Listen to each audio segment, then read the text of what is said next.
Okay. So good evening to all of you.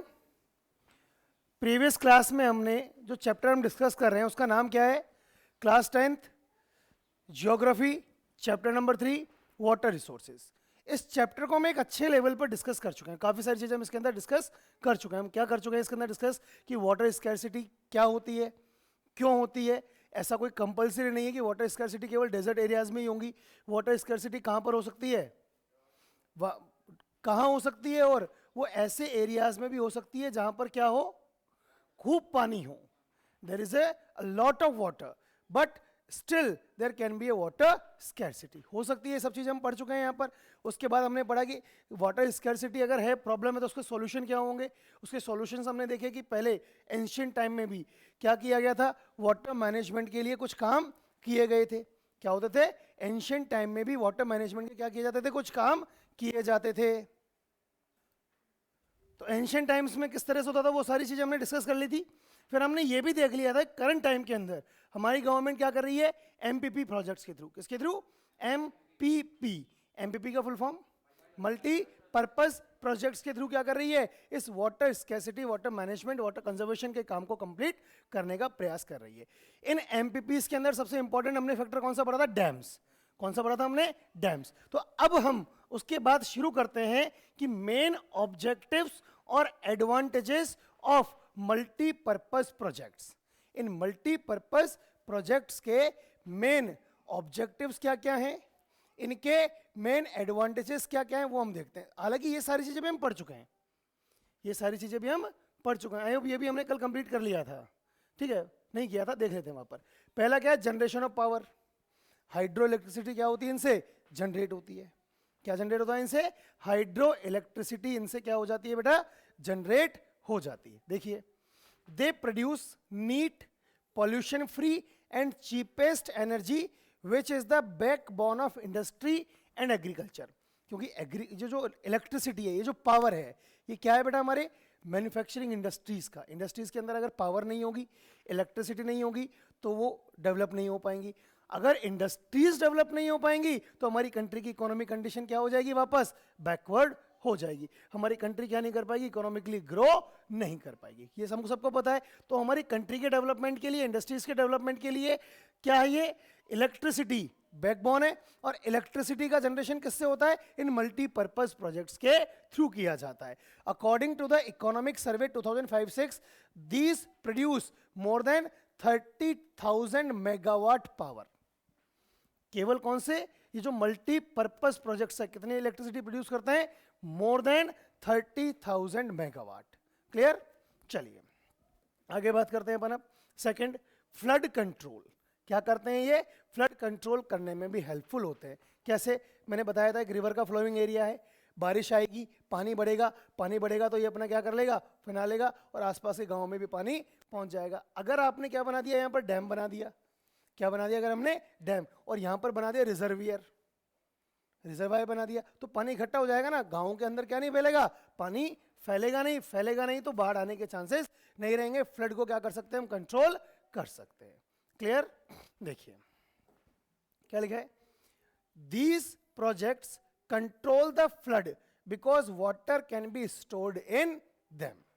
क्या करते हैं बेटा, ये फ्लड को कंट्रोल करते हैं। क्यों? क्योंकि यहां पर हम वाटर को स्टोर कर सकते हैं। Clear? These projects have converted many rivers of sorrow, many rivers of sorrow into rivers of boon. अब देखो पहले तो समझो आप, रिवर्स ऑफ सोरो दुख की नदी, रिवर्स ऑफ बून आशीर्वाद की नदी। रिवर्स ऑफ सोरो मतलब एक ऐसी रिवर जो हर साल किसी पर्टिकुलर एरिया में क्या कर देती है, तबाही मचा देती है। रिवर्स ऑफ बून मतलब ऐसी रिवर जिसकी वजह से वो एरिया क्या हो रहा है, प्रॉस्परस हो रहा है। तो तबाही कैसे मचाएगी, रिवर थोड़ी ना तो तलवार लेके आती है लोगों को मारना शुरू कर देती है, ऐसा नहीं होता है ना। रिवर थोड़ी ना कर सकती है ऐसा। रिवर कैसे तबाही मचाती है, बाढ़ का पानी आता है, और बाढ़ का पानी हर साल क्या करता है, कुछ न कुछ तबाह करके ले जाता है। तो वो सिस्टम वो क्या हो गया, हमने रोक दी उन चीजों को। वो रिवर्स क्या नहीं कर रही है, फ्लड इतना नहीं कर पा रही है, फ्लड को क्या करती है, वो कंट्रोल कर लेती हैं। और रिवर्स ऑफ बून बन गई, मतलब एक अच्छा रिवर हो गई। अब वो आपको अच्छे प्रॉस्पेरिटी प्रोवाइड करवा रही है। वाटर वहां पर जो है वो पूरा का पूरा वाटर यूज हो पाता है। इसका एग्जांपल है रिवर कोसी को। क्या एग्जांपल है इसका, रिवर कोसी। क्लियर है यहां तक? आगे बात करते हैं सॉइल कंजर्वेशन। सॉइल कंजर्वेशन, बाढ़ का पानी आता है नदियों के साथ, नदियाँ क्या करती है, जो मिट्टी होती है, कौन सी मिट्टी, जो हमने पता ना फर्टाइल सॉइल जो होती है, उस फर्टाइल सॉइल को भी बहा कर ले जाती है, सॉइल इरोजन। अब वो नहीं होता है क्योंकि पानी नहीं जाएगा, पानी जाएगा तो जो सॉइल है वो वहीं की वहीं पड़ी रहेगी। These conserve the soil because they slow down the speed of water. पानी की स्पीड को भी तो कंट्रोल करते हैं ना, ठीक है। कई बार क्या होता है, जैसे मान लो ये रिवर फ्लो कर रही है, अब बहुत तेज पानी जाता है, आपने डैम बना दिया। अब डैम बना दिया तो मतलब इसका मतलब ये नहीं कि इस एरिया में पानी नहीं होगा, डैम बना दिया, यहाँ से पानी जाएगा तो सही, लेकिन वो धीरे धीरे जाएगा, जितना आगे जरूरत है उतना ही पानी जाएगा, जितना गेट खोलोगे उतना ही तो पानी उसके अंदर से जाएगा, बाकी वाटर कहाँ है, रिजर्वियर के अंदर रखा हुआ रहेगा। क्लियर? आगे देखते हैं अपन और क्या है इसके अंदर। इरिगेशन में हेल्पफुल होते हैं। रिजर्वियर अगर बन गया तो वो रिजर्वियर कितने एरिया को क्या करेगा, क्योंकि पानी स्टोर है आपके पास, पानी बेकार नहीं हुआ। अगर केवल जो जैसे पानी यहाँ पर इकट्ठा हो रखा है, अब ये पानी आप यहाँ स्टोर नहीं करोगे तो क्या होगा, बहेगा, रिवर के साथ बहता बहता बहता कहाँ चला जाएगा, सी में चला जाएगा और बेकार हो जाएगा। भाई पानी नदी के साथ बहेगा तो बह के कहाँ जाएगा, ओशन में जाके गिरेगा, और ओशन में गया और पानी क्या हुआ, बेकार। ओशन में जैसे वो पानी मिक्स हुआ, पानी क्या हो गया, बेकार। लेकिन अगर आपने रिजर्वियर बना दिया, रिजर्वियर बनाने से क्या होगा, वो वाटर ओशन के अंदर नहीं गया, वो वाटर आपके पास अवेलेबल है। अब आप उससे लॉन्ग टाइम तक क्या कर सकते हो, इरिगेशन को कंप्लीट कर सकते हो। क्लियर? बात समझ में आई बेटा? चलिए आगे देखते हैं। आई होप सबको समझ में आ गई होगी बात। तो they irrigate the fields during the dry seasons. गर्मियों के समय में भी, जब से बारिश का समय तब तो खैर हो ही रहा है, ठीक है, थोड़ा सर्दियों का समय नदियों में पानी है तो भी हो जाएगा, लेकिन गर्मियों में फिर क्या हेल्प करेंगे, ये रिजर्वियर्स क्या करेंगे, गर्मियों में हेल्प करेंगे। क्लियर? आगे देखिए। Many canals have been dug and they irrigate dry areas. क्या होता है, अब जैसे मान लो मैंने बताया ये रिवर फ्लो हो रही है, डैम बना दिया, यहाँ रिजर्वियर बन गया, तो इस रिजर्वियर का बेनिफिट ये भी होता है कि यहाँ से, जैसे कल मैंने बताया था ना इनलैंड नेविगेशन, इनलैंड नेविगेशन मतलब यहाँ से कोई एक रिवर निकाल दी, रिवर की जगह अब ये उसको रिवर को ही समझो आप कि आपने कोई कैनाल निकाल दी, यहाँ से कैनाल भी तो जा सकती है ना, अभी कैनाल उस एरिया में पहुंच जाएगी तो सबको वाटर सप्लाई पॉसिबल हो जाती है। जैसे भाखड़ा नागल जो पंजाब है ना, वो कैनाल, सिटी ऑफ कैनाल्स के नाम से उसको हम जानते हैं। क्यों जानते हैं? वहाँ पर बहुत सारी कैनाल्स बनाई है, किसकी वजह से, भाखड़ा नागल प्रोजेक्ट की वजह से। कल हमने बताया आपको है ना, मैप में भी बताया था मैंने, कहाँ पर पड़ेगा ये, पंजाब के अंदर। आगे देखिए, खोदना। डग का मतलब क्या होता है बेटा, खोदना, ठीक है ना। इसके बाद अफोरेस्टेशन मतलब जंगल बढ़ना, डिफोरेस्टेशन मतलब जंगलों का कम होना, अफोरेस्टेशन मतलब फॉरेस्ट एरिया का बढ़ना। तो वो भी पॉसिबल होता है कि trees are systematically planted and around reservoir. अब क्या होता है, जैसे रिजर्वियर बना दिया, अब रिजर्वियर बनाने के साथ साथ क्या करते हैं ये लोग, ऐसा नहीं रिजर्वियर बनाने का काम हो गया, इस रिजर्वियर की जो बाउंड्री है ना, इसकी बाउंड्री के ऊपर सिस्टमैटिक वे में ट्रीज भी ग्रो कर दिए जाते हैं। क्यों ट्रीज ग्रो कर दिया जाता है, ताकि ये पूरा एरिया क्या हो जाए, प्रोटेक्टेड हो सके। क्या हो सके, ये एरिया पूरा प्रोटेक्टेड हो सके। प्रोटेक्टेड अगर करने के लिए आपने चारों तरफ बनाया तो ये अफोरेस्टेशन ही तो हो रहा है, एक तरीके से जंगल ही बढ़ रहे हैं यहाँ पर, तो वो भी एक इसका बेनिफिट हो जाता है। क्लियर? इसके अलावा this help in preserving wild life. अब फॉरेस्ट बढ़ेगा तो वहाँ पर वाइल्ड लाइफ भी क्या होगी, डेवलप होगी, एंड नेचुरल इकोसिस्टम भी ऑटोमेटिकली क्या होगा, बढ़ता हुआ चला जाएगा। सिंपल सी बात है। अब ये तो मतलब 2+2 वाली 4 वाली बात हो गई, एक चीज बढ़ा रहे हो दूसरी चीज ऑटोमेटिकली बढ़ती हुई चली जाएगी, अम्ब्रेला सिस्टम होता है यहाँ पर। वाटर नेविगेशन, ये भी मैंने बताया था कल, इनलैंड वाटर नेविगेशन कह लो चाहे वाटर नेविगेशन कह लो, they provide for inland water navigation through main rivers और कैनाल्स। मेन रिवर को जो जा रही थी आपने उसका डायरेक्शन चेंज करके किसी और एरिया में भेज दिया, तो पानी जिस एरिया में जा रहा था वहाँ काम का ही नहीं था, काम ही नहीं आ रहा था, वो जाके वहाँ उस एरिया में जाने की वजह से कहाँ, अरेबियन सी में या बे ऑफ बंगाल में जाकर गिर रहा है और वो कुछ भी यूज़ नहीं आ रहा है। आपने उस पानी को बीच में रोक दिया और उसको जहाँ चाहिए वहाँ पर उसको टर्न ऑफ कर दिया, तो वो यूज़ होगा फिर वो, इसको कहते हैं इनलैंड नेविगेशन, ठीक है ना।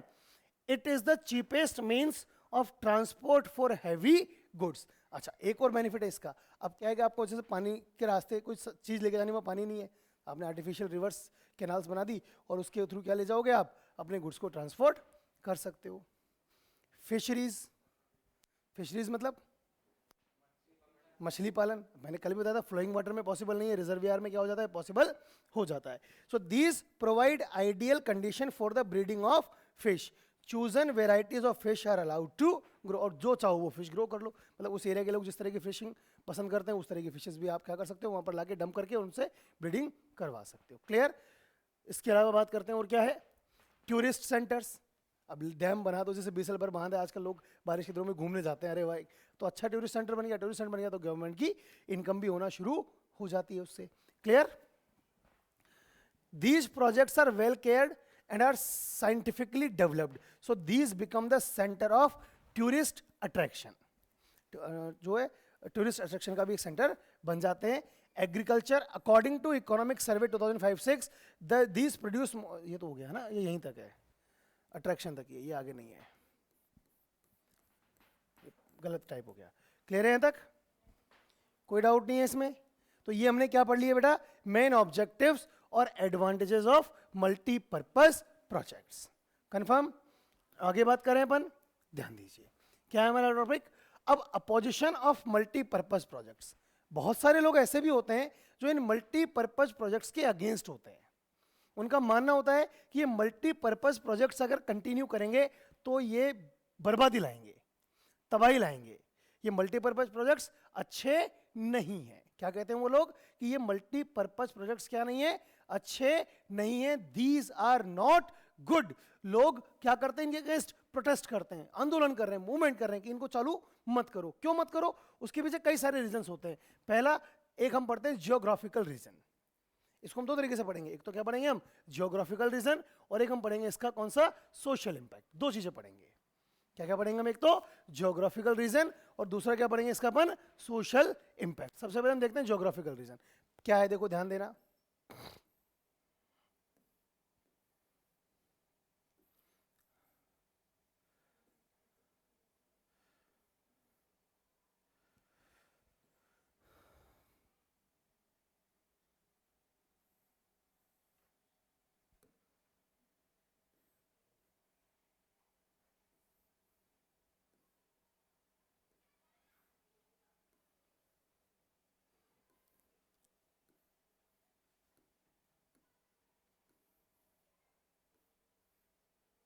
ध्यान देना।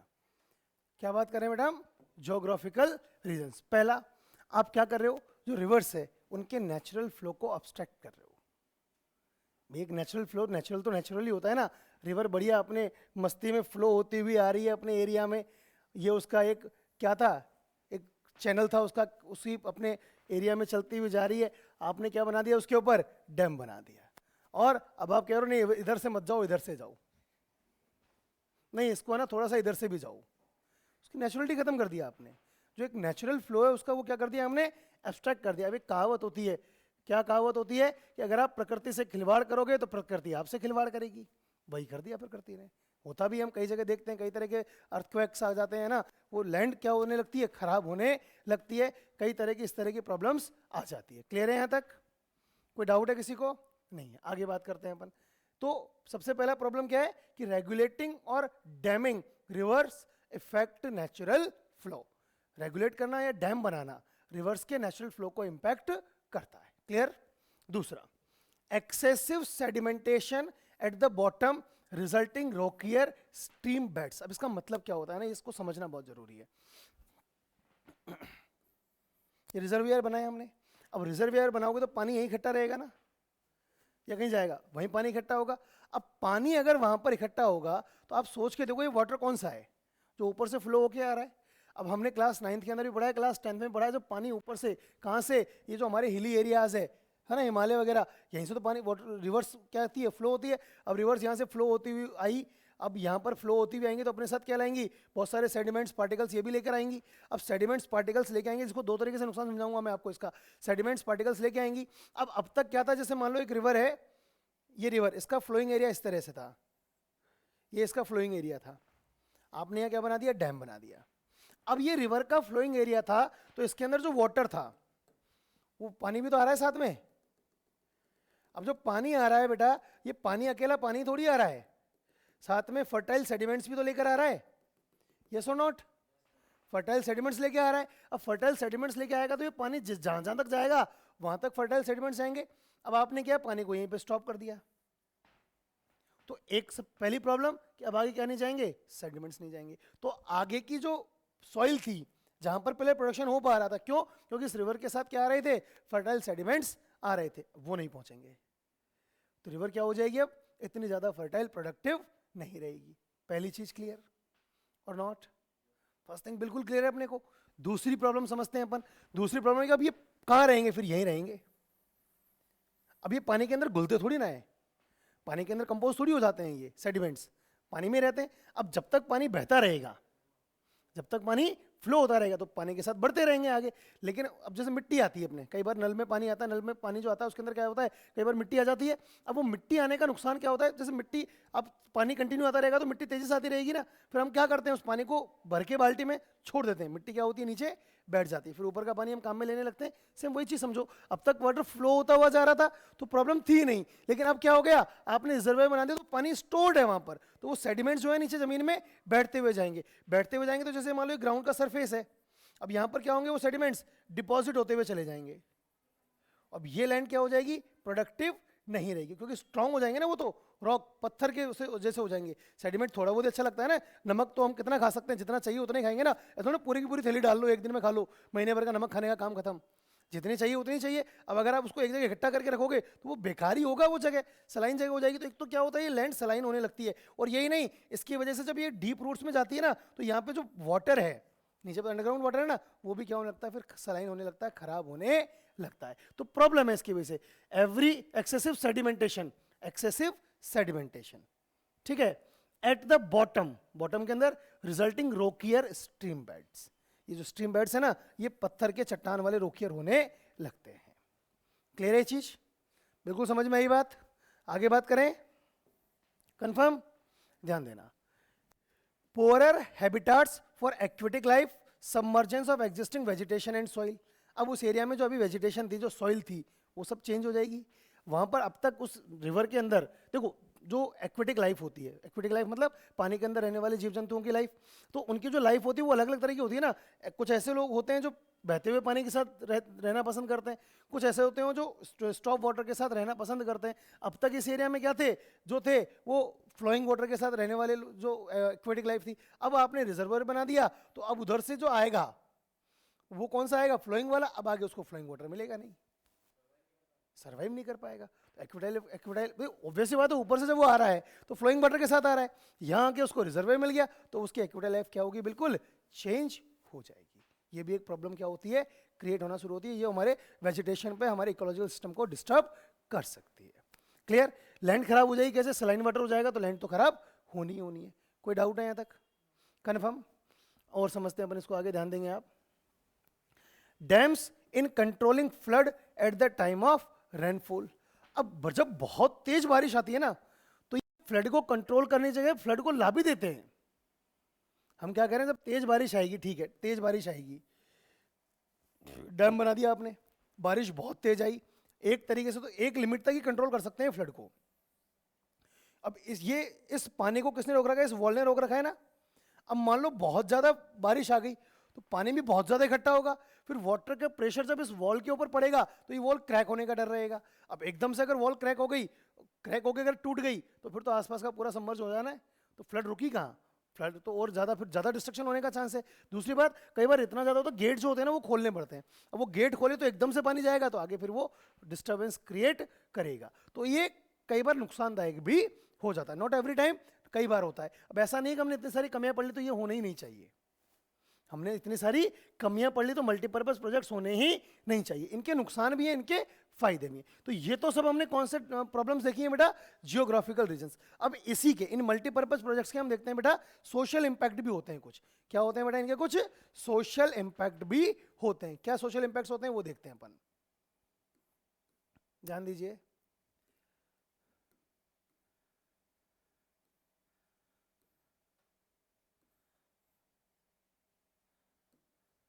समझो क्या होता है बेटा, कि ये तो सब हो गया ना, अब सोशल इंपैक्ट देखते हैं अपन इसके। पहला, अब आप कहीं भी, जैसे ये पूरा एरिया अपन मान के चलते हैं ना, अब इस पूरे एरिया में मान लो ये रिवर फ्लो हो रही है, ये रिवर यहाँ से फ्लो हो रही है, तो यहाँ भी लोग रहते होंगे ना, पूरा एक आबादी रहती है नदी के, रिवर बैंक के आसपास तो लोग क्या होते हैं, कॉलोनियाँ बस जाती है, शहर बस जाते हैं बड़े बड़े। अब गवर्नमेंट क्या चाहती है कि हम यहाँ पर एक डैम बनाएं, क्या चाहती है, यहाँ पर हम एक डैम बनाए। अब डैम तो है नहीं कि भाई डैम बना दो इतना सा काम खत्म, डैम बनाओगे तो रिजर्वे बनेगा, तो इतना सारा एरिया गवर्नमेंट को चाहिए। अब इतने एरिया के बीच में जितने भी लोग आ रहे हैं, इन सबको अपनी भी जगह छोड़कर जाना पड़ेगा, जाना पड़ेगा नहीं जाना पड़ेगा, क्लियर? इन सबको क्या करना पड़ेगा? अपना एरिया छोड़कर अब कौन छोड़ के जाना चाहता है? आज हम जहाँ रह रहे हैं, हमारा घर छोड़कर हमें कहीं और जाना पड़े, किसी को पसंद होता है?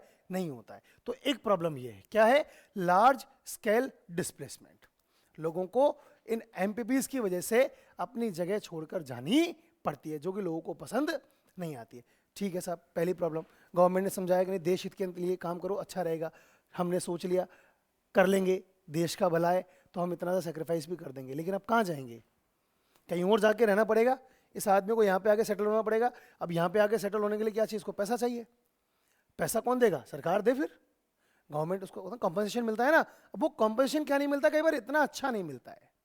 सरकार अपने हिसाब से रेटें लगा रही है, मार्केट में रेटें कुछ और है, तो कई बार ये भी क्लैशेस हो जाते हैं। क्या क्लैश है? कि अनफेयर शेयर ऑफ सेक्रीफाइस। जो लोग सेक्रीफाइस कर रहे हैं ना, उसके बदले जो उनको शेयर मिल रहा है वो सही नहीं मिल रहा है। क्लियर? कोई दिक्कत है यहां तक? इसके अलावा हम बात करें, इरिगेशन मेथड्स चेंज हो जाते हैं।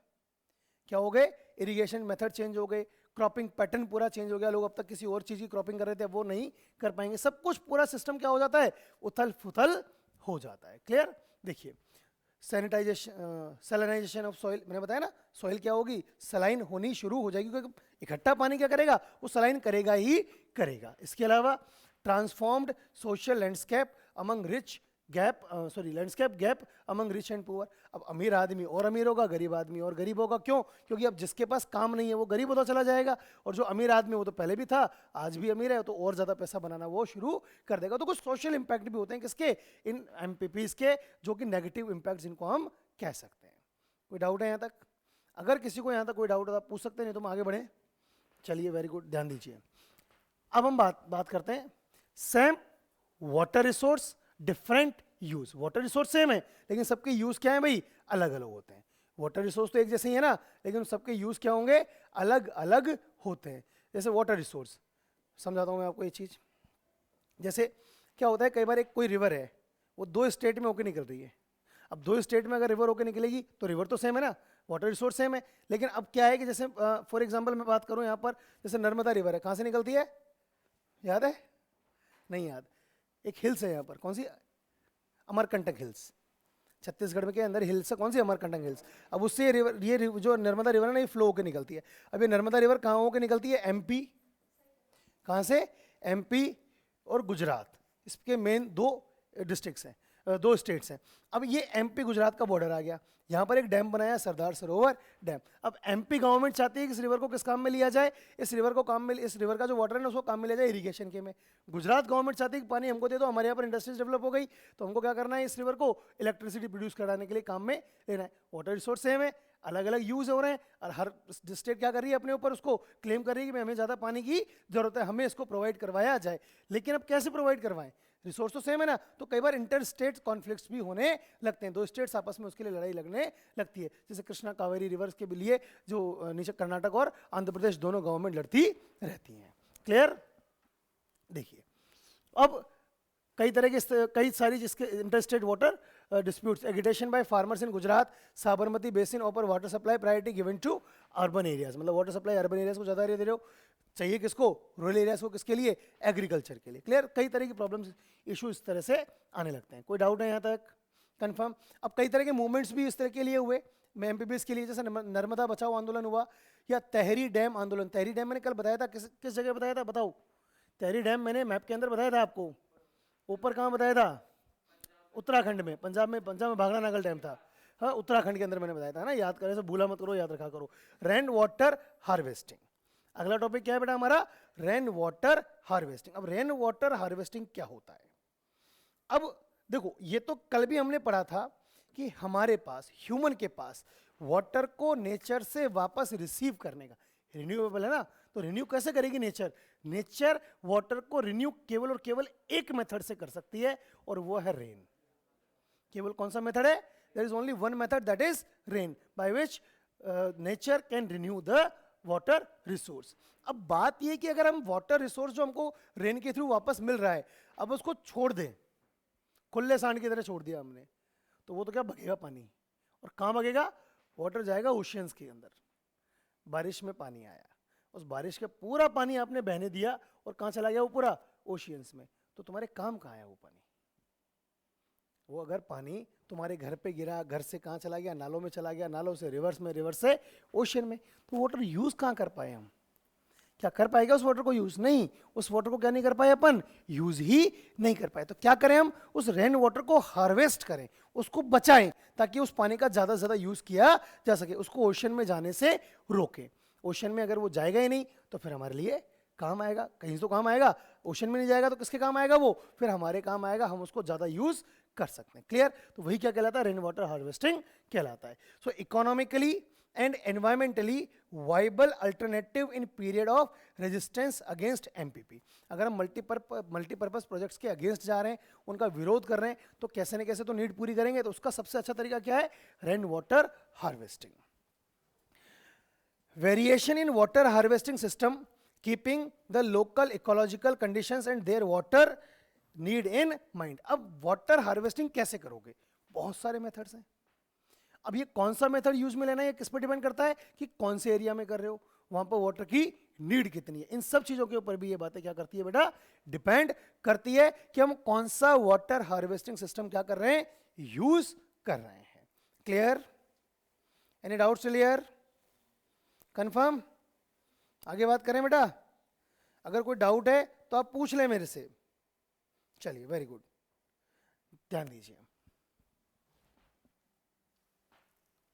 देखिए, अब हम, अच्छा वो बीच में वो आ गया ना एक स्लाइड, इसको और पढ़ लेते हैं एक बार। डिसएडवांटेजेस ऑफ मल्टीपर्पज प्रोजेक्ट्स, एक बार इसको फटाफट से देख लेते हैं अपन, ये आगे रह गया है ना।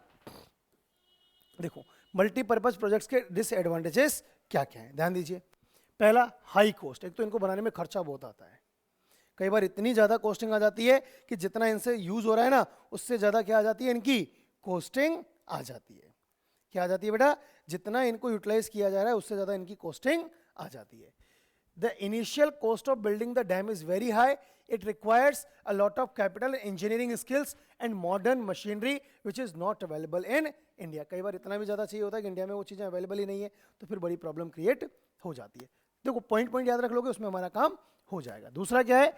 Adverse impact on environment. अब ये भी समझाया था मैंने आपको, नेचुरल फ्लो आप चेंज कर देते हो तो हमारे एनवायरमेंट पे भी क्या होगा? उसका एक एडवर्स इंपैक्ट निश्चित रूप से आएगा ही आएगा। A vast variety of flora and fauna as well as human settlements get submerged in the water of reservoir formed by the dam। जो रिजर्वियर पानी आता है ना, उसमें कब सब डूब जाते हैं उसके अंदर।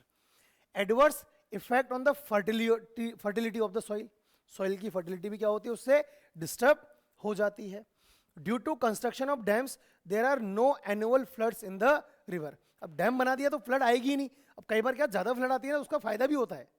फ्लड आई, आपको दिखा गया पानी चारों तरफ फैल गया, लेकिन ज्यादा जितना पानी फैलेगा उतना ही सॉइल के अंदर सेडिमेंट्स छोड़ के जाएगा। सेडिमेंट छोड़ के जाएगा तभी तो अच्छा रहेगी ना बात, तभी तो सॉइल क्या होगी? फर्टाइल होगी। अब आपने डैम बना दिया, पानी बढ़ेगा ही नहीं आगे, तो वो सेडिमेंट्स कहाँ से मिलेंगे फिर आगे? मैंने बताया था ना अभी, आपने बीच में डैम बना दिया तो आगे के एरिया को सेडिमेंट्स ही अवेलेबल नहीं होंगे। तो and because of this the soil of the down stream region, ये समझाता हूँ। डाउन स्ट्रीम रीजन का मतलब क्या है? यहाँ डैम बन गया तो ये वाली जो एरिया है ना, अभी ये डाउन स्ट्रीम रीजन कहलाएगा, ठीक है ना। नीचे का जो डैम के बाद वाला जो एरिया होगा वहां पर does not gate nutrients rich silt. Nutrients available नहीं होंगे, उनको सेडिमेंट्स अवेलेबल नहीं हो पाएंगे। So this decreases the fertility of the soil. इससे क्या होती है बेटा? सॉइल की फर्टिलिटी खत्म हो जाती है। Clear? Adverse impact on aquatic life, ये भी पढ़ा था अभी हमने। Due to construction of dam on the river the fish in the downstream area do not get sufficient nutrient material. इस एरिया में जो पहले फिशेस थी, अब उनको वो सब क्या हो जाएंगी? खत्म हो जाएंगी। Non availability of water throughout the year, पूरे साल पानी नहीं मिलेगा। Most of the rivers in India flows only for few months, so water is not sufficient to build a dam. Clear? चलिए, यहां तक क्लियर हो गया अपने पास। आगे बात करते हैं अपन इसके अंदर और क्या इसके डिसएडवांटेजेस है। डिस्प्यूट्स बिटवीन डिफरेंट स्टेट्स, ये भी मैंने बताया। वाटर के यूज की वजह से कई बार क्या होता है, अलग अलग स्टेट्स के बीच में डिस्प्यूट्स भी आ जाते हैं। States have disputes over sharing of water, height of dam and so on. इसके अलावा displacement of local communities.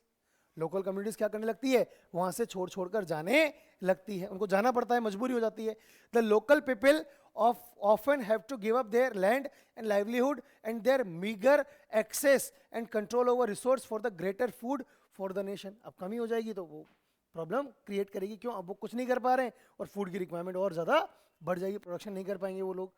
Change in cropping pattern. Cropping pattern क्या हो जाता है? बिल्कुल चेंज हो जाता है. कैसे? They provide assured means of irrigation to farmers. Farmers को पहले मिल रहा था. Due to this most of the farmers have changed the cropping pattern, shifting to water intensive and commercial crops. देखो इसको समझो आप, इसको मैं समझाता हूं आपको, चीजों को ध्यान से समझना. अब जैसे मान लो एक लिमिटेड वाटर है. क्या है बेटा? लिमिटेड वाटर अवेलेबल है. अब लिमिटेड वाटर अवेलेबल है तो आदमी कौन सी क्रॉप ग्रो करेगा? Food crop. कौन सी क्रॉप फूड ग्रो करेगा? Food crop. अब फूड क्रॉप से क्या होगा? कंट्री की फूड नीड पूरी होगी. क्या होगी? फूड नीड क्या हो जाएगी? फुलफिल हो जाएगी. अब आपने बना दिया डैम. क्या बना दिया? डैम. अब डैम बना दिया तो क्या है वहां पर? इरिगेशन खूब है. इरिगेशन मोर, ज्यादा इरिगेशन हो गया. अब ज्यादा इरिगेशन हो गया तो फार्मर क्या सोचेगा? यार कोई ऐसी फसल उगाओ जिसमें पैसा ज्यादा मिले. ज्यादा पैसा काहे में मिलेगा? कॉमर्शियल क्रॉप में. ज्यादा पैसा काहे में मिलेगा? कॉमर्शियल क्रॉप में. तो फार्मर क्या करेगा? फूड क्रॉप को ग्रो करना बंद कर देगा और कौन सी क्रॉप ग्रो करेगा? Commercial crop. अब अगर वो कॉमर्शियल क्रॉप ग्रो करेगा तो फूड नीड फुलफिल होगी क्या? नहीं होगी. क्या हो जाएगी? फूड स्कैरिसिटी शुरू हो जाएगी. क्लियर? तो ये भी एक प्रॉब्लम क्या होती है इन एमपीपी, इसकी वजह से क्रिएट होती है, जो हमें दिखती नहीं है. दिख रहा है पानी खूब है, खूब फूड क्रॉप ग्रो करोगे.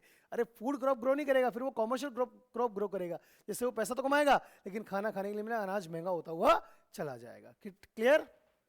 बात समझ में आ गई? Okay. So this has led to salinization of soil leading to ecological imbalance. Poor sediments, ये भी समझाया था मैंने आपको. सेडिमेंट्स क्या होते हैं वहां पर? इतने ज्यादा अभी अवेलेबल नहीं हो पाते हैं. Regulating and damming of reverse effect the natural flow, causing poor sediments flow and excessive sedimentation at the bottom of the reservoir, resulting in rockier stream beds and poorer habitats for the river aquatic life. Difficult for aquatic fauna to migrate. Migrate नहीं हो पाए ना. अब एक जगह दूसरे कैसे जाएंगे? आपने पानी को तो रोक दिया. पहले तो रिवर के साथ क्या होते थे? वो चले जाते थे फ्लो में बहते हुए. Dams also fragment rivers, making it difficult for aquatic fauna to migrate, especially for spawning. The reservoirs that are created on the floodplains also submerge the existing vegetation and soil, leading to its decomposition over a period of time. Clear? ये complete हो गया अपना. चलिए next topic की तरफ move करते हैं बेटा. अपन क्या है ध्यान दीजिए. अब हम क्या पढ़ रहे थे बेटा? टॉपिक क्या था हमारा? नहीं, ये तो हो गया था ना, रेन वाटर हार्वेस्टिंग. तो अभी इसके अंदर हम क्या देखेंगे बेटा? Methods of rain water harvesting. Clear? चलिए इसको शुरू करते हैं अपन.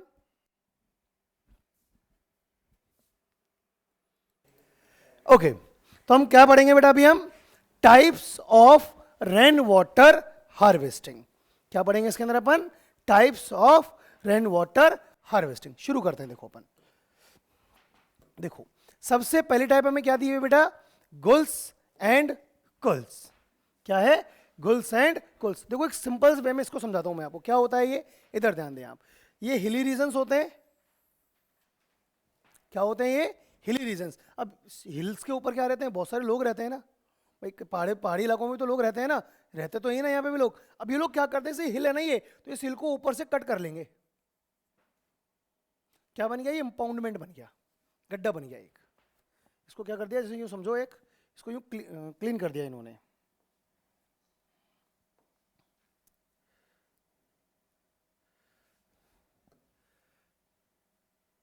इस तरह से ऊपर क्या बन गया? एक इंपाउंडमेंट टाइप बन गया. अब बारिश का पानी आएगा, इसमें क्या होगा?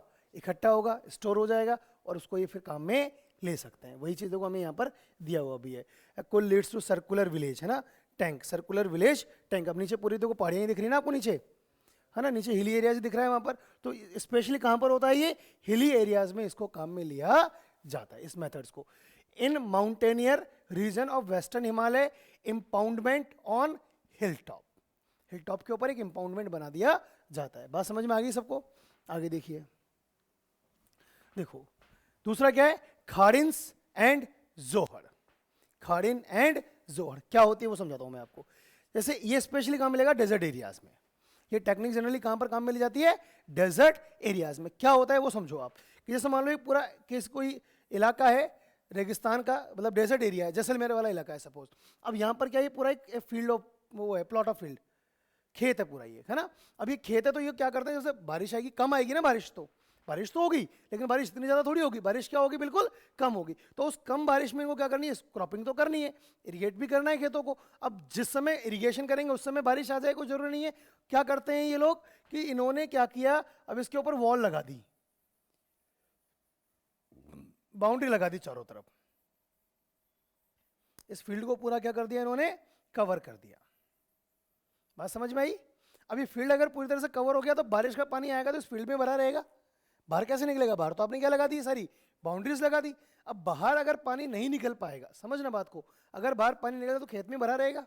अब खेत में भरा रहेगा तो खेत में भरा ही थोड़ी रहेगा, नीचे सॉइल के साथ क्या होगा, वो एब्जॉर्ब हो जाएगा। तो नीचे सॉइल में क्या हो जाएगी, मॉइस्चर आ जाएगा। तो जब भी क्रॉपिंग करेंगे तो लेस इरिगेशन पे भी क्रॉपिंग पॉसिबल हो पाएगी। क्लियर? तो ये क्या कहलाता है, खाड़िन्स एंड जोहर। क्लियर? कहां पर होगा स्पेशली, ये जैसलमेर राजस्थान वाला एरिया हो गया। इन एरिड एरिया एग्रीकल्चरल फील्ड्स वर कन्वर्टेड इनटू रेनफेड। ये रेनफेड में बना दिया उन्होंने, जहां पर बारिश का पानी इकट्ठा हो रहा है। Storage structures. क्लियर? और देखते हैं अपन क्या है, bamboo drip irrigation system. Bamboo drip irrigation system क्या होता है, इसको पहले तो मैं वैसे समझते हैं अपन। क्या करते हैं, बहुत अच्छा इसका एग्जांपल देता हूं मैं आपको, ध्यान देना। इसको पहले वैसे सिंपल वे में समझते हैं अपन, ध्यान दो बेटा। क्या होता है कि जैसे हिली एरियाज है ना, उसको पूरा हम पढ़ लेंगे, उसमें से ये भी हिली एरियाज है। अब बारिश का पानी आएगा, अब इसको फील्ड यहां पर है सपोज, अब यहां पानी नहीं पहुंच रहा, पानी तो आएगा, बारिश तो होगी, लेकिन यहां पर पानी नहीं पहुंच पा रहा। अब क्या करना है, यहां से पानी यहां लेके आना है। क्या करेंगे, बैम्बू होता है, बैम्बू अंदर से क्या ऐसा होता है, पोला होता है। अब बैम्बू को ऊपर से काट दो तो उसके 2 टुकड़े हो जाएंगे। अब बिल्कुल बीच में से 2 टुकड़े हो जाएंगे तो ऊपर वो फिर उसके अंदर पाइप की तरह बन जाएगा ना, वो पाइप की तरह बन जाएगा ना। अब क्या करेंगे, उस बैम्बू को, जैसे एक बैम्बू यहाँ से ये ले लिया, फिर उसको कनेक्ट कर दिया यहाँ से, दूसरा बैम्बू यहाँ से यहाँ कनेक्ट हो गया, फिर उसको यहाँ पे कनेक्ट कर दिया, तीसरा बैम्बू, इस तरह से को कनेक्ट करते करते उसको ले जाएंगे, पानी को उतार देंगे यहाँ पर, ये फील्ड में पानी पहुंच गया। क्या कहलाएगा ये, बैम्बू ड्रिप इरिगेशन सिस्टम। अब इसको बैम्बू ड्रिप इरिगेशन सिस्टम क्यों कहा गया, नाम पे समझो, बैम्बू तो वाली बात तो समझ में आ गई अपने को। ड्रिप इरिगेशन सिस्टम क्यों कहा जाता है, क्योंकि क्या आप जैसे ऊपर से अनकवर्ड है, कवर थोड़ी ना है, अब पानी गिरेगा तो पानी फैलेगा भी तो सही, फिर थोड़ी पूरी पाइप में पानी रखा ही रहेगा। पानी ऊपर से बारिश का आएगा, पाइप के अंदर जाएगा, वो ठीक है, लेकिन वो पाइप में ऊपर से तो 18-20 लीटर पानी आएगा, और पहुंचते पहुंचते कितना पहुंचेगा, 18 से 20 बूंदे, फैलता हुआ जाएगा वो पानी। यहाँ से कनेक्ट होगा, फिर इधर से नोट आ जाएगा, फिर ये नोट्स पे कनेक्ट नहीं हो पाएगा पूरा प्रॉपर, मतलब वो पानी उतना नहीं पहुंच पाता, इसलिए उसको कहते हैं bamboo drip irrigation system. Clear? देखो इसको डिटेल में पढ़ते हैं अपन हम। क्या है, इन मेघालय, ये कहाँ का, स्पेशली मेघालय का, लेकिन मेघालय के अलावा और कहाँ का, बिहार का। मेघालय के अलावा कहाँ का, बिहार का। बहुत पुराना सिस्टम है, 200 ईयर्स ओल्ड सिस्टम है। In of using bamboo pipes to transport water. क्या किया जाता है इसके अंदर, बैम्बू पाइप्स को यूज किया जाता है वाटर को ट्रांसपोर्ट करने के लिए। Clear? 18 to 20 liters of water enters the bamboo pipes and 20 to 80 drops reaches at the site of plant. कितनी, 20 से 80 बूंदे ही वहां पर पहुंच पाती है। देखो, इन Meghalaya at 200 year old system of tapping stream and spring water by using bamboo pipes is prevalent. About 18-20 liters of water enters the bamboo pipes system, gets transported over hundreds of meters and finally reduced to 20 to 80 drips per minute at the site of the plant. केवल देखो अब यहाँ पर पहुँच रहा है ना, तो प्लांट तक 18 to 20 ड्रिप्स ही वहाँ पर ड्रॉप ही पहुँच पाती है। क्लियर? उतनी स्पीड से पानी नहीं आ पाता है, कोई दिक्कत नहीं। अब देखो इसके आगे भी दिया हुआ है यहाँ पर, इस तरह से कवर करके बैम्बू पाइप्स के अंदर पानी ट्रांसपोर्ट करवाया जा रहा है, दिखाई दे रहा है सबको? क्लियर? पिक्चर इसमें क्या लिखा है, the channels sections made of bamboo divert water to the plant site where it is distributed into branches. फिर आगे जैसे ऊपर से आ रहा है, फिर अब जैसे यहाँ से उसकी ब्रांच बना दी, पानी यूं भी जाएगा और पानी फिर यूं भी जाना शुरू हो जाएगा ना, कहीं जहाँ भी भेजना है वहाँ पर वाटर को आप क्या कर सकते हो, सप्लाई कर सकते हो. क्लियर? आगे देखिए, again made and laid out with different forms of bamboo pipes. The flow of water into pipes is controlled by manipulating the pipes position. अब कई बार कंट्रोल भी करना हो तो पाइप की पोजीशन को चेंज कर दो. क्या हो जाएगा, जैसे मान लो ये सीधा जा रहा है, अब आपको आगे पानी नहीं पहुंचाना है तो इसको इधर टर्न कर दो, अपने आप मैनिपुलेट हो जाएगा, पानी आगे नहीं पहुंचेगा. क्लियर? देखो इतना मतलब उतना ऊंचे ऊंचे पे भी पाइप वाटर को ट्रेवल करवाया जाता है. If the pipes pass a road they are taken high above the land. बीच रास्ते में जा रहा है तो उसको ऊपर पेड़ों से बांध दो. क्लियर है? यहाँ तक समझ में आ गया सबको? बैम्बू ड्रिप इरिगेशन सिस्टम पूरी तरह समझ में आ गया होगा. चलिए अब और देखते हैं इसके अंदर. ये भी एक और दिया हुआ है इसके अंदर. ये क्या बता रहा है, मतलब बहुत लंबा रूट भी ये कवर कर सकते हैं, इसके अंदर ये बताया गया है. ठीक है, आगे देखिए. अब क्या है, induction channels of flood plains of Bengal. ये मैं समझाता हूँ आपको क्या है. Inundation channels of flood plains of Bengal. इसमें क्या होता है, आपने वो पढ़ा था मैंग्रोव्स. मैंग्रोव्स कहाँ होते हैं? सी के आसपास, पानी के अंदर होते हैं. अब वो और आधे पानी के अंदर आधे पानी के बाहर होते हैं. सी के आसपास होते हैं ना. अब उनका स्पेशल यूज क्या होता है? उनका स्पेशल यूज क्या होता है कि जैसे सी वेव्स जो आती हैं उनको अंदर एंटर करने से रोकते हैं. तो वैसे ही क्या किया जाता है, जैसे मान लो कोई रिवर फ्लो हो रही है. अब ये रिवर फ्लो हो रही है ना, तो यहाँ पर क्या कर दिया जाएगा कि अब आसपास वो चैनल्स बना दिए जाएंगे ताकि अगर इसका वाटर का लेवल जो है बढ़ भी जाए तो आगे अंदर गाँव में ना पहुंचे. क्या कहलाता है वो? Inundation channels of flood plains of Bengal. Bengal के अंदर इसको स्पेशली यूज किया जाता है. क्लियर है बेटा? आगे देखिए, रूफटॉप रेन वाटर हार्वेस्टिंग. इसके लिए आपसे पूछा गया है, are you a water harvester? आप करते हो क्या इस तरह से? नहीं करते ना, अभी हमारे यहाँ पर इतना प्रेवलेंट नहीं है. इसमें होता क्या है, बड़ा सिंपल सा काम है. आपने मकान बनाया है ना, ये मकान बनाया, ये छत हो गई इसकी है ना, जैसा भी समझ में आए समझ लेना. अब क्या करेंगे आप, बारिश होगी. अब बारिश होगी तो छत के ऊपर पानी आएगा. पानी आएगा तो वो बहेगा कहाँ? सड़क पे गिरेगा. सड़क पे होते हुए नाले में, नाले से होते हुए कहाँ पर? सी, मतलब रिवर्स में, रिवर्स से फिर सी में. बेकार. क्या करो आप इस पानी को कि आपके छत पे पानी आ रहा है, इसको कहीं और मत जाने दो. आप एक पाइपलाइन उतारो, पीवीसी उतारो, चाहे कोई सी भी उतारो, है ना. अब अपने घर के आसपास में क्या बनाओ, इम्पाउंड बनाओ और इस वाटर को, पानी को यहाँ पर सप्लाई करो, स्टोर करके रखो. That is called as rooftop rain water harvesting. क्या कहलाता है ये? Rooftop rain water harvesting. Clear? कोई डाउट है इसमें? कंफर्म? देखिए, इसको टांका सिस्टम भी कहा जाता है. क्या कहते हैं इसको अपन? टांका सिस्टम भी इसको कहा जाता है. क्लियर?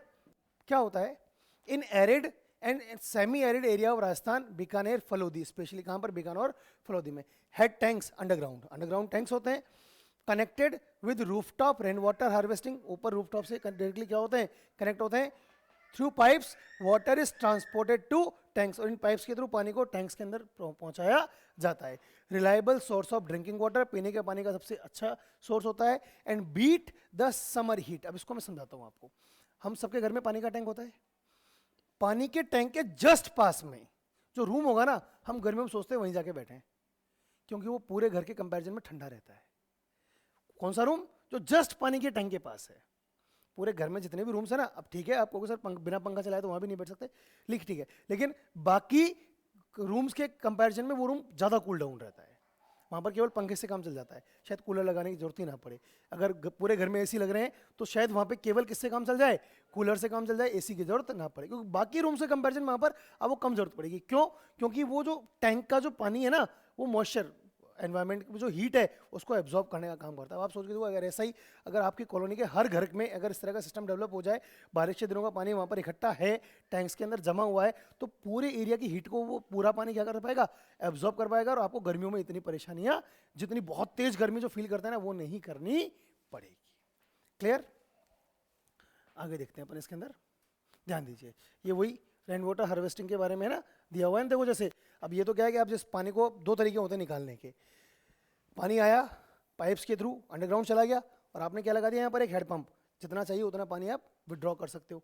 आप इसको डायरेक्टली भी मतलब ट्यूबवेल के थ्रू भी, कुएं जो वेल में से पानी निकालते हैं रस्सी की तरह, वैसे भी आप इसको निकाल सकते हो ना, डगवेल की तरह भी काम में ले सकते हो और हैंडपंप की तरह भी इसको विड्रॉ कर सकते हो वाटर को। क्लियर, बात समझ में आ गई यहाँ तक? आगे देखिए, ये भी एक एग्जांपल दिया हुआ है हमको रूफटॉप वाटर हार्वेस्टिंग का। देखो ये दिख रहा है ना यहाँ पर, ये रूफटॉप वाटर हार्वेस्टिंग का पानी यहाँ पर इन्होंने एक इंपाउंड बनाया हुआ है, उसके अंदर सीधा जा रहा है। क्लियर, आगे देखिए, importance of rain water harvesting. अब रेन वाटर हम हार्वेस्ट कर रहे हैं, उसके कुछ तो फायदे होंगे। क्या फायदे हैं देखते हैं अपन। It is a reliable source of water when all other source of water dry up. जब पानी के बाकी दूसरे सोर्सेस क्या हो जाते हैं, सूख जाते हैं, खत्म हो जाते हैं ना, तो तब ये सबसे रिलायबल सोर्स है, क्योंकि ये हमने खुद ने स्टोर किया हुआ है। It is considered the pure form of natural water. ऊपर सीधा बरसात का पानी आपने इकट्ठा किया है, तो सबसे प्योरेस्ट फॉर्म में इसको आप देखते हो। It can also be given to sick people, बीमार लोगों को भी दे दो, उससे परेशान नहीं होंगे, प्योर वाटर होता है क्योंकि ये। It can be used to beat the summer heat if underground rooms adjoining the tanks are built. अगर उस टैंक के आसपास आपने रूम्स बनाए हुए हैं ना, तो आपका जो गर्मी है वहाँ पर नहीं लगेगी। To meet the increasing demand of water, पानी की डिमांड जो बढ़ती जा रही है उसको आप इससे पूरा कर सकते हो। To avoid flooding of roads, जो पानी भर जाता है ना सड़कों पर, कहाँ से आता है वो पानी? हमारी छतों का पानी तो आता है, वो नहीं आएगा, तो वो सड़कों पर पानी भी नहीं भरेगा। To raise the ground water level, ground water level भी क्या होता है, इससे बढ़ने लगता है। क्लियर, क्या है? कंजर्वेशन ऑफ वाटर रिसोर्सेज, इसके क्या क्या फायदे हैं, कैसे कैसे कर सकते हैं? Construction of multipurpose projects and canals, है ना, सॉल्विंग रिवर डिस्प्यूट्स क्विकली, जो भी रिवर डिस्प्यूट्स उनको सॉल्व कर दो, आपकी वाटर कंजर्वेशन की प्रॉब्लम क्या हो जाएगी, खत्म हो जाएगी। Inter basin transfer of water, पानी का जो ट्रांसफर है वो इंटर वे में करो आप, इंटरलिंक करो आपस में दूसरे शहरों को, गाँव को, तो अपने प्रॉब्लम सॉल्व होने लगेगी। Measures to raise underground water, underground water को कैसे लेवल रेज करना है उसके तरीके नए नए ढूंढने होंगे। Rain water harvesting and water shade development, rain water harvest करो, वाटर शेड्स को डेवलप किया जाए। Avoiding pollution of water bodies, हमारे पास जो वाटर बॉडीज अवेलेबल उनको पॉल्यूट ना करें, पॉल्यूट नहीं करेंगे तो ऑटोमेटिकली हमें प्रॉब्लम्स नहीं होंगी। Preventing the wastage of water, water को खराब ना करें, ये तरीके हैं इसको वाटर को हार्वेस्ट करने के। एक और इसके अंदर लास्ट टॉपिक है गेंडाथूर मॉडल। गेंडाथूर मॉडल क्या है, ध्यान दीजिए कि मैसूर कर्नाटका में क्या हुआ, वहां पर 200 हाउस होल्ड्स इन्होंने installed rooftop rain water harvesting system अपनाया। पूरे गांव ने क्या किया, इसको अडॉप्ट कर लिया। 100 mm annual परसिपिशन with 80% collection efficiency, 50,000 liters of water is collected by every household annually. एक घर ने हर साल कितना 50,000 वाटर क्या कर लिया, प्रिजर्व कर लिया। सोचो कितनी बड़ी बात है। एक छोटा सा इसका मैं एक वो देता हूँ आपको एग्जांपल, है ना, उससे आपको आइडिया लगेगा। घर में अगर पानी कैन आती है ना, नहीं आती है, मतलब एक पानी कैन जानते हैं ना अपन, एक पानी कैन अगर महीने भर मंगाए 450 रुपये लगते हैं अपने एक महीने के, है ना, और एक पानी कैन आती है 20 लीटर की। महीने भर में कितना लीटर पानी खरीदा आपने, 600 लीटर्स। साल भर में 70-200 लीटर प्योरीफाइड वाटर ही तो आ रहा है। रेन वाटर भी वही प्योरीफाइड वाटर आता है। आप उसको हार्वेस्ट कर लो, कितना करोगे, 50,000, उससे बहुत ज़्यादा। खरीद कितना रहे हो, 70-200, उसके पैसे देने पड़ रहे हैं। कितने पैसे देने पड़ रहे हैं, 450 रुपये भी एक महीने के मान के चलते हैं, तो कितना हो गया, 12 4 48, ऑलमोस्ट 5-6,000 रुपीज़ आपने पे कर दिए। उसमें थोड़ा सा और पैसा मिलाकर आपको एक बार में सिस्टम डेवलप करना है और आपको पानी की प्रॉब्लम नहीं आएगी। तो इस तरह के मॉडल हम भी अडॉप्ट कर सकते हैं। ये एग्जांपल दिया है कि उन लोगों ने किया है, इतना बेनिफिट हुआ है उनको, तो हम भी इस तरह के मॉडल्स को क्या कर सकते हैं, अडॉप्ट कर सकते हैं। इसके अलावा तमिलनाडु इंडिया का पहला स्टेट है जिसने अपने यहाँ पर लीगल प्रोविजन बना दिया कि अगर आप वहाँ पर घर बना रहे हो तो आपको रेन वाटर हार्वेस्टिंग प्लांट लगाना ही पड़ेगा। क्लियर? तो इसी के साथ आपका चैप्टर नंबर 3 कंप्लीट होता है। Thank you.